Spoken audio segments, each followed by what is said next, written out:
ዱንያን ስትፈልግ ወደ ሰዎች ከመዞር ይልቅ አላህን ለምን።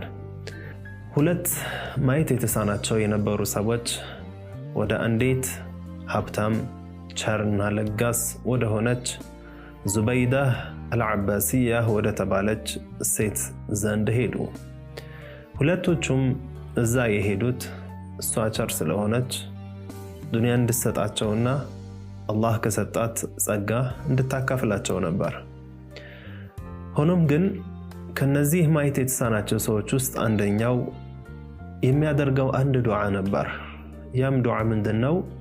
አላሁመ እርዙቅኒ ሚን ፈድሊክ፣ ያ አላህ ከችሮታህ ከጸጋህ ስጠኝ፣ አንተው ስጠኝ እያለ ወደ አላህ ይለምናል። በተቃራኒው ሌላኛው ምን ብሎ ይለምን ነበር? አላሁመ እርዙቅኒ ሚን ፈድሊ ዙበይዳ፣ ያ አላህ ለዙበይዳህ ከሰጠኸው ሲሳይ ረዝቀኝ ይል ነበረ።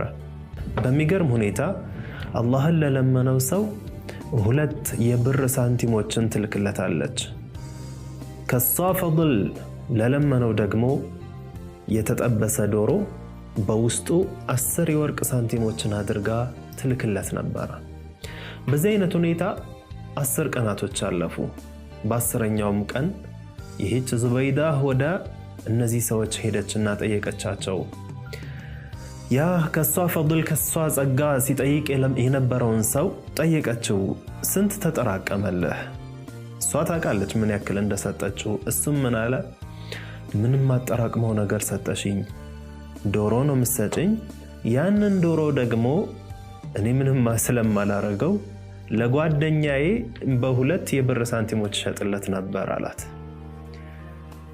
በጣም ገረማትና እሱ አላህን ለመነ።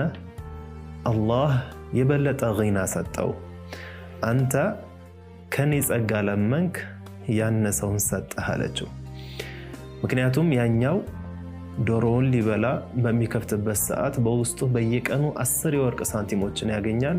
በአጠቃላይ 100 የወርቅ ሳንቲም ሆኖለታል። ይሄኛው ግን በተቃራኒው 20 የብር ሳንቲሞችን ይሆኑለትና ዱንያን ስትፈልግ ወደ ሰዎች ከመዞር ይልቅ አላህን ለምን። የሰውን እጅ ከማየት ይልቅ የአላህን ፈድል ጠይቅ።